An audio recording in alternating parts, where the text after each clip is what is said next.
Hi, good morning everyone. Let's get started with the next topic for this training session, which is on importing and transporting a request. So let's go into the transport strategy first. Okay, so this is a simple landscape which have a dev system, a quality system, a production system. From the dev system, there is a consolidation route which transfers the changes from dev to QAS environment. From QAS environment to production environment, the changes are transferred by a delivery route. And to make this happen, there is a central transport directory. Basically, as a step one, the changes are created in a transport and they are released and exported from the dev system. Okay, and once they are exported out, you can import those changes in the quality system, that is QAS. After that, after it is imported successfully, you can test and validate, and after successful test, you can import them into production. So this is a simple transport strategy. That is, the first step in the transport process is to release a transport request and thereby export all the associated objects from the database of the development system to files in the common transport directory at the OS level. For each transport request released, the data is exported to a data file in the subdirectory data, and a control file is written to the subdirectory core files. During export, the entries required for the subsequent import are created in the import buffer of the target system, and a test import can be performed. Okay, here you can see the release and the export process. You have a transport, you release that transport request. Okay, so then the transport request goes to the buffer of QAS, and you can find there will be a data and core file for TR1. So that is basically the release and export process. So the transport is created in your dev system. Okay, so let's get into how do we create a transport.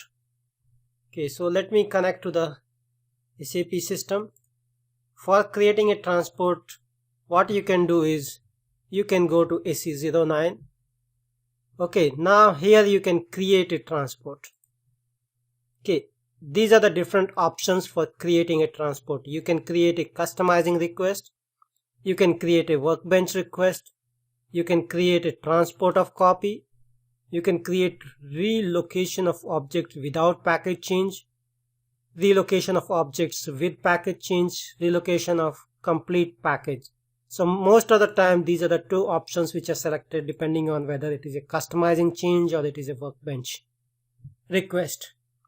Okay, so once we have decided which particular object to include, okay, we need to give a name.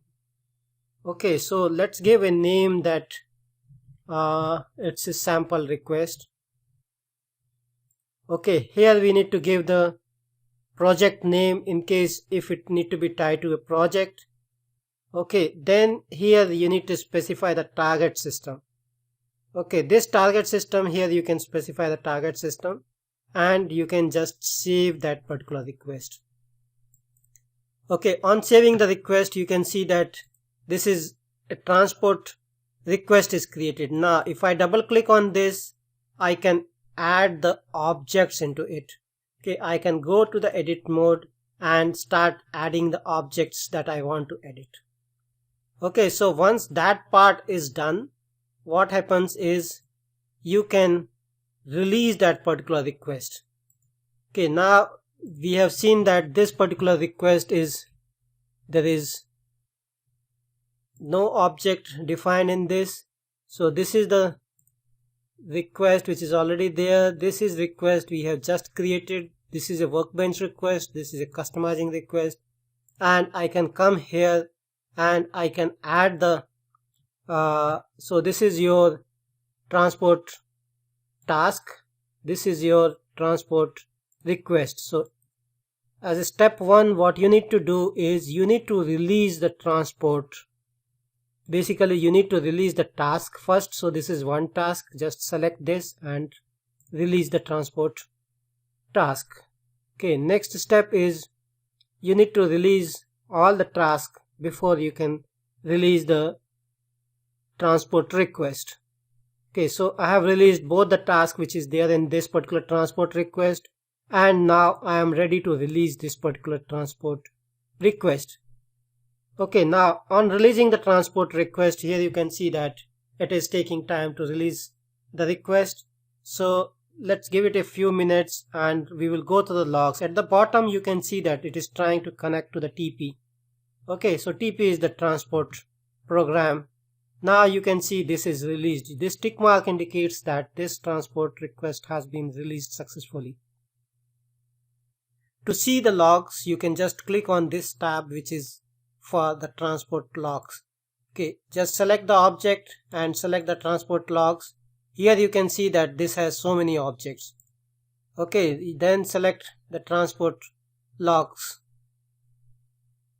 Okay, so this is how you can release a transport request. You can release the task and then transport request in the order. Okay, then this is basically we just saw what happens when you release a request. Okay, so when you release the request, it goes and sits into the buffer of a quality system. Okay, so let's go to the next slide. Here you can see that now the buffer, it's there in the buffer of quality system. So if you release this particular request in QA system, this will be exported out from this and it will be there in the import buffer of production system. Okay, same thing, say create and release correction in dev system to QA system, and you import the correction in the QA system, and after that once it is successfully tested, it is okay, approve the whole project, and then you can import the whole project in production. Okay, now let's see the details about the transport queue. Okay, what are the things in the transport queue? So let's log into a system and see this information.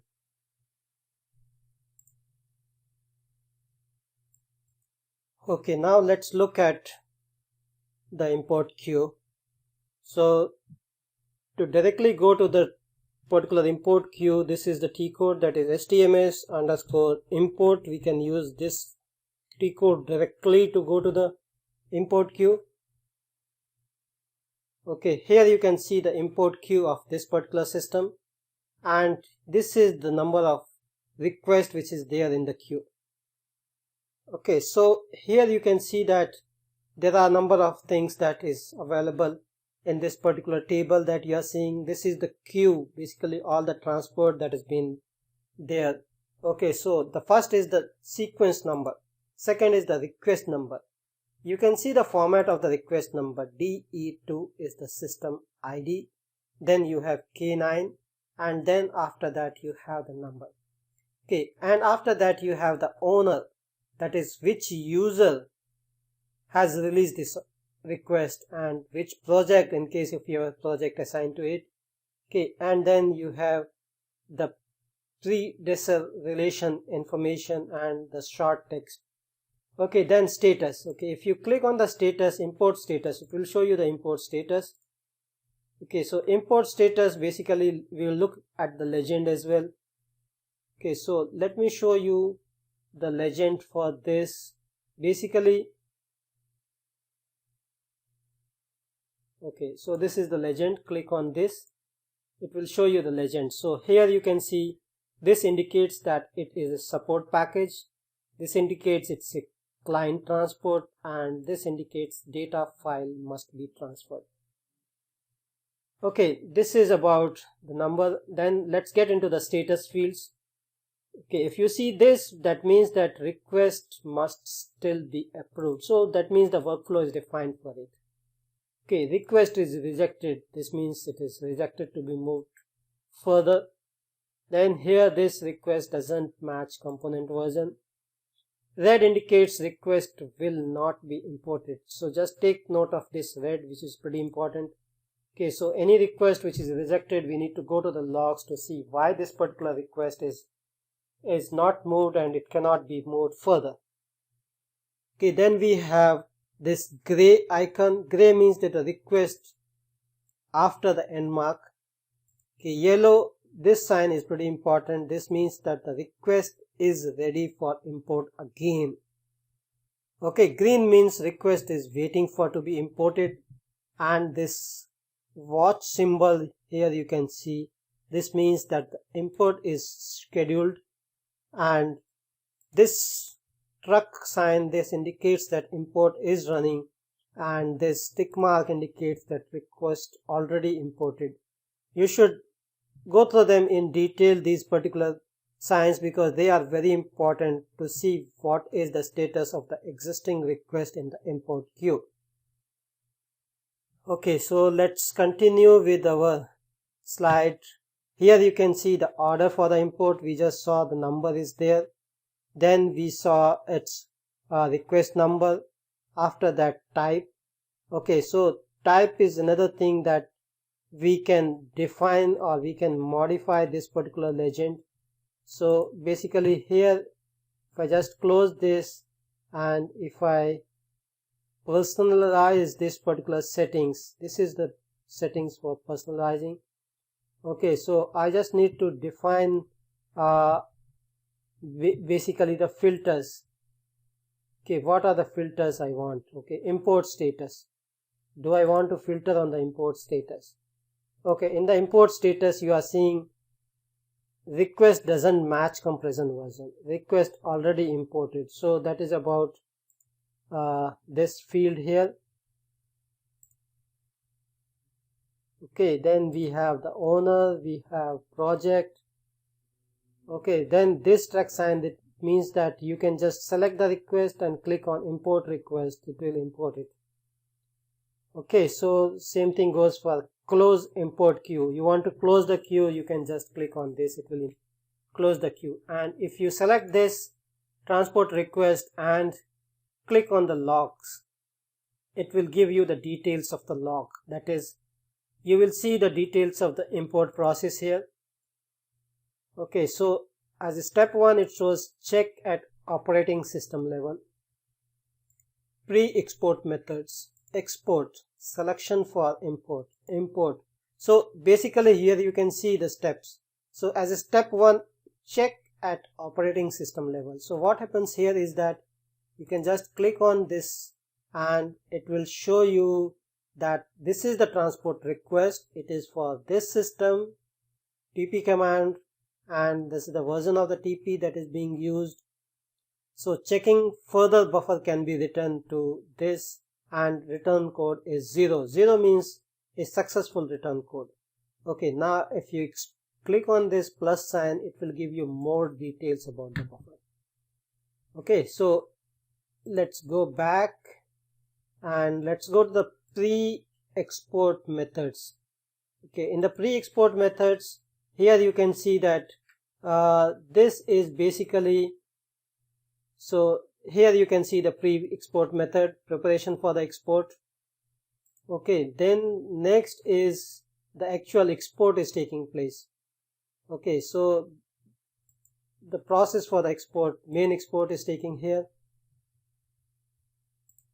Okay, then let's get to the next is selection for the import. Okay, it's selected for the import, and here its actual import is taking place. And if you just expand this, okay, here you can see that this is the source system is equal to the target system. So basically here you'll find the information about the source. Okay, then feedback after export or import. Okay, so basically here in this log file you can see the exact things what is going through this particular export cycle. Okay, so let's go to the next one. Source system, you can have a target system, return code, import flag, unconditional mode, whether it is active or not, component check, status. Okay, so this is about the import queue information. Okay, let's go to the next slide. Okay, in the next slide what you're seeing is you are seeing the import queue and the import buffer. Okay, to set an end mark or the stop mark by closing an import queue, in the import queue you can select queue close. This is analogous to the operating system command tp set stop mark. Okay, so this is about how you can stop the queue, close the queue. Okay, to remove the end mark, same thing, you can just click queue open, and at the OS level you can type the command as tp del stop mark. Okay, so that is about the import queue. Now in the import queue, basically use the import queue to view the status of the transport requests and access. Okay, so you can see the objects list, documentation and the transport logs. Close and open the queue, move the end mark. Then next thing what you can do here is you can import all requests, you can import complete project, you can import preliminary request and request according to filter setting, and you can add, delete and forward the request as well. So let me show you how you do the forwarding of the request. Okay, so this is your import queue. Okay, just select on this. Okay, now here you can see the forward. You can just click on forward and just click on system. Now it will show you this is your transport request to which system you want to forward this request. So you can select the target system and you can forward the request to those target systems from here. So that is about the forwarding part. Okay, so let's continue with the slides. Let's go to the next slide. Okay, so basically here it's import all requests. You are importing everything, the entire project. Okay, then you have import complete project is getting imported. Okay, you can import a single request. Okay, so date and time of import. So this is an import. Is it an immediate import? You can do it immediately. You can schedule this particular transport request import, or you can schedule it after an event or after a periodic event. Okay, now the timing. Basically you have a development system, you have a quality system, you have a production system. These are the clients for the development system, cust and test. So basically these are the transport points. Now from there you are exporting that and importing into quality assurance system. The timing of transport is determined by the role of client, synchronization needs, testing and verification, code freezing requirement. So code freezing is something which you will be hearing very common when you work in a company. Basically they come with a freeze period, that is no changes will be transported into production environment during that particular period. So they call that as a code freeze, that is no changes. Okay, period. Next is importing into QAS. Basically the importing into QAS requires no ongoing testing related to the affected business process. Okay, importing into production requires no users working with affected business process, no business jobs running related to the affected business process, and no RFC communication related to the affected business process is taking place. Okay, now here you can see the transport strategies. Let's go there. So basically here, let me take you to this particular system and show you exactly what I'm talking about. Okay, now let's go to HTMS. So this is basically the transport management system. If you come here, you can get a system overview. Okay, now if you just double click on this, it will show you the configuration of this system. Its status system is active. Okay, now transport tool, basically TP configuration is active. This is the version. Okay, now let's come to the communication part. You can see transport domain, the controller, the transport group, and RFC address information. Then let's go to the transport tool. Okay, in the transport tool, these are the different parameters for the transport. Okay, so key thing is no import all is set. Okay, that is we are not importing everything at one shot. Okay, so that is about this, and let's go to the next slide. Basically here you can see the dev related, that is queue controlled mass transports. Okay, so let me show you this as well. Basically what we need to do is we need to go to the graphical editor. Okay, so let's go back, and this is your transport routes.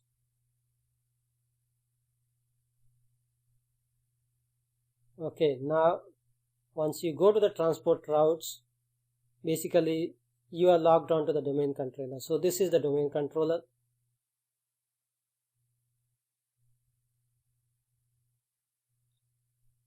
Okay, now if you just double click this, here you can see this is basically the system attributes. Status is active, configuration is current, and transport strategy. This is basically queue control transport. Mass transports is active, and let's see the standard transport layer for this. You can see that this transport layer is the transport layer for this. Okay, so basically these are the things that I wanted to cover, show you live on the system. Okay, so that's about the transport strategy. Now transport of copies, this is one thing that we just saw. Transport of copies, basically this is a new concept in Solution Manager. Its concept is there pretty old, but it's being heavily used in Solution Manager in CHARM, that is change and request management. So what it does is that instead of moving the actual transport for testing and QA system, it moves a copy of the transport first. The copy is successful, and then finally you can move it the actual transport. Okay, then QA approval procedure and transport proposals. So basically you define the QA system, you define the approval process. Okay, TMS, quality assurance. So when you activate the QA approval process, transport requests are only forwarded to the delivery system, and if all the QA approvals are processed for the request in the QA system and the request has been approved, then only it will be moved to the subsequent system. So here you can see the steps in the QA approval process. Okay, now if you want to see the QA history, who approved it, the transport request to be moved to this environment. Okay, then special transports, basically how you can configure the special transport. Okay, creating transport proposals, you can do it at this location. Basically go to AC09 and then you can find this information. Okay, steps in import process. So here basically in this slide I'm showing you the details of what are all the steps in a transport. Basically whenever you export or import a transport, this is what happens. These are the sequence of steps that happens. DDIC, active, main. So basically these are the different steps. So XPRA, general, U mode. Okay, so what all these are? So these are the details of this. Basically DDIC I is ABAP dictionary import. Then step 2 and 3 is ABAP dictionary activation, distribution, structure conversion, and move name tab. Okay, then step number 3 is main import. Step number 4 is basically consisting of all of this. where it is MC act, that is activation of the in-queue definition, then is in-queue conversion, then this one versioning, XPRA basically execution of user defined activities, and generation of ABAP programs and screens. Okay, next thing is let's get into the OS level commands, which is TP and R3 trans.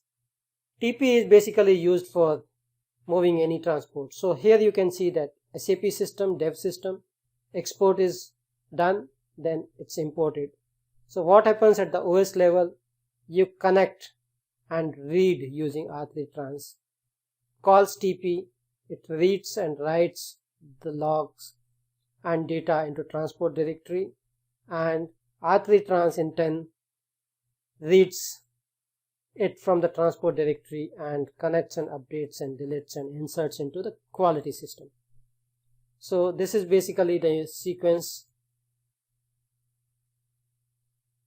Okay, so this is basically telling that what is involved in moving a transport request from one environment to another environment, and how TP is triggered, and what this RDDMP DP process is. Okay, so that's basically the details of this process. Just read through this one. This will give you an idea about how exactly the transport request is moved from one environment to another environment. And RDDIMP, basically this is very important, and you can trigger it using go to SE38 and just run this program, and you'll be able to trigger an SAP event called SAP_trigger_RDDIMP DP event. Okay, then TP import line commands. So these are pretty important as well. TP import all, then SID client equal to the client number, and PF is the TP profile file. So this basically import everything. Then if you want to import a single request, just specify the single request instead of all. Okay, then we have these are the TP commands. Okay, now the transport directory naming convention. Okay, so basically here you have dev system, you have quality system. User this creates a change request, this one. Now act log. So this is the transport request. SAP name is this. Data file will have this name. You can see the data file starting with R, then this number dot the SID. Co-file starting with K, then this number dot the SID, which is DEV, and the buffer is, this will go into the QAS buffer. Okay, so this is basically showing the temporary logs. Okay, now let's get into the return codes. Just take note that 0 means successful. 4 is warning, you may ignore them if you want to. 8 is, that means that there is an error and which has to be fixed before you can continue further. And 16 means it's a transport error. So this is where you can troubleshoot it. Okay, this is showing how you can transport a non-ABAP content. Basically this is in CDS Plus. Okay, that's all actually I wanted to cover in this particular training session. Thanks for joining and have a nice day. Bye bye.